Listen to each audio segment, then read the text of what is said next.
You've been told your whole life that vegetables are healthy, right? Well, what if I told you some vegetables could actually be silently damaging your kidneys? Yep.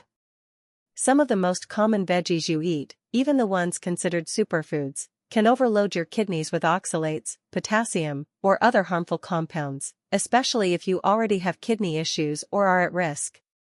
Stick with me, because in this video, we're breaking down 6 vegetables you should limit, or avoid entirely, if you care about your kidney health.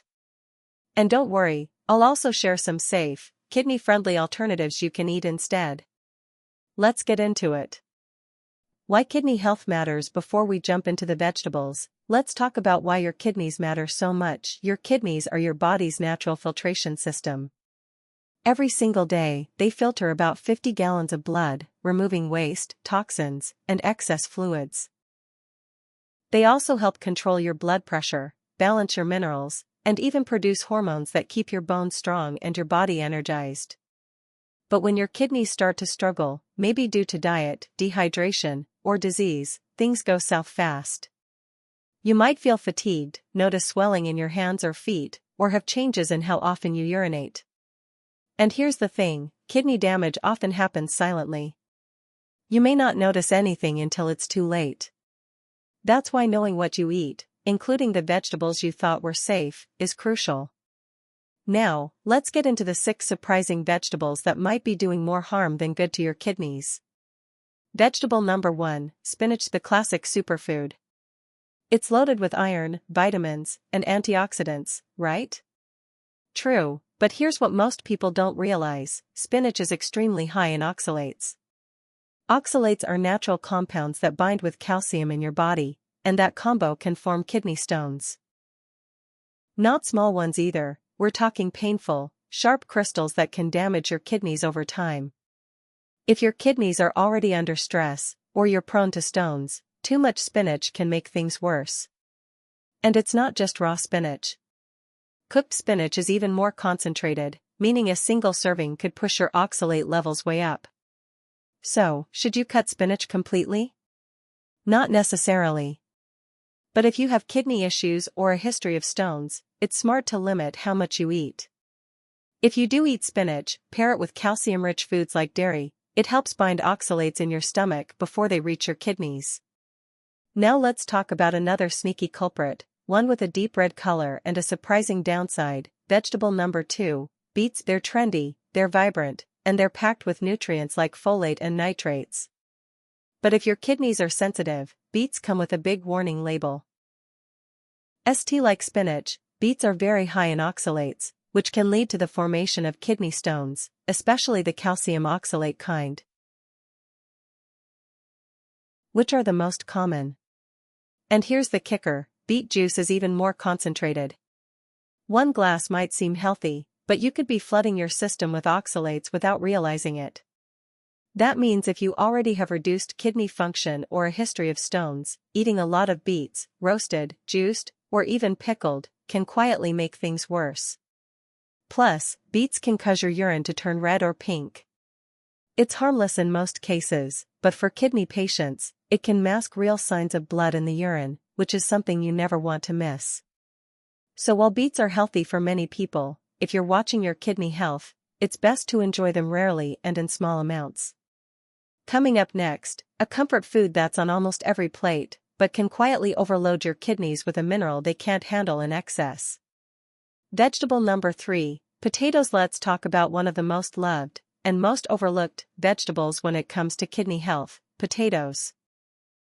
They're comforting, versatile, and yes, they're technically a vegetable. But here's the issue, potatoes are very high in potassium. When your kidneys are healthy, they filter out excess potassium easily. But if your kidney function is even slightly impaired, potassium starts to build up in the blood. And that can be dangerous, causing muscle weakness, irregular heartbeats, or in severe cases, even heart failure. Just one large baked potato can contain over 900 milligrams of potassium. That's nearly half the daily limit for someone with kidney disease. But here's the good news, you don't have to ditch potatoes completely. You can reduce potassium by leaching them. That means cutting them up, soaking them in water for several hours, and then boiling them. This can cut potassium levels by up to 50%. Still, moderation is key. Sweet potatoes? Same problem, high in potassium too.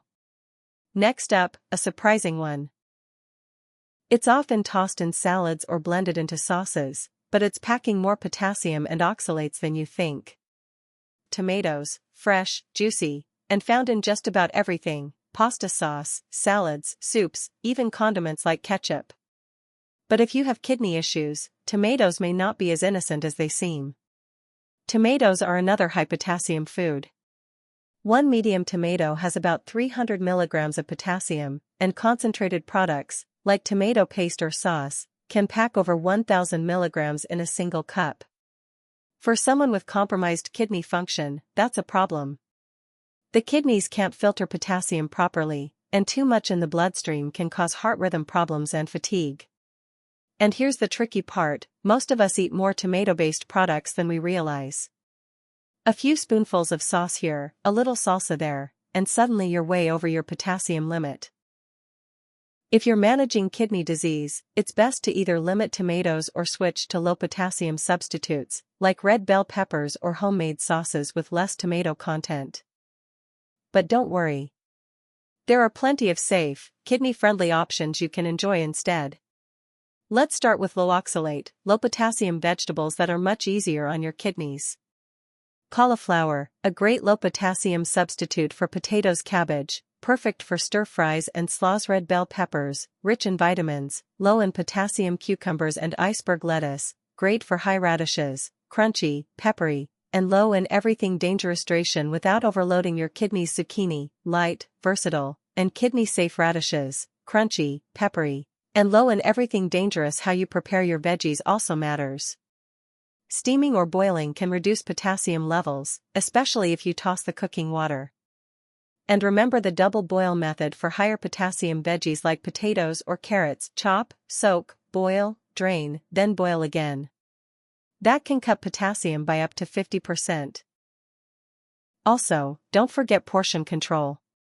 Even safe veggies can become a problem in large amounts, so moderation is key.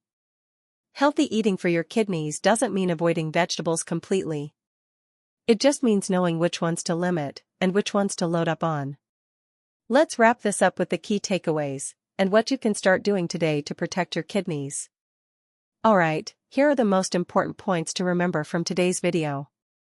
First, not all vegetables are bad for your kidneys, it's about which ones you eat and how much. Those 6 vegetables we covered: spinach, in large amounts, so moderation is key.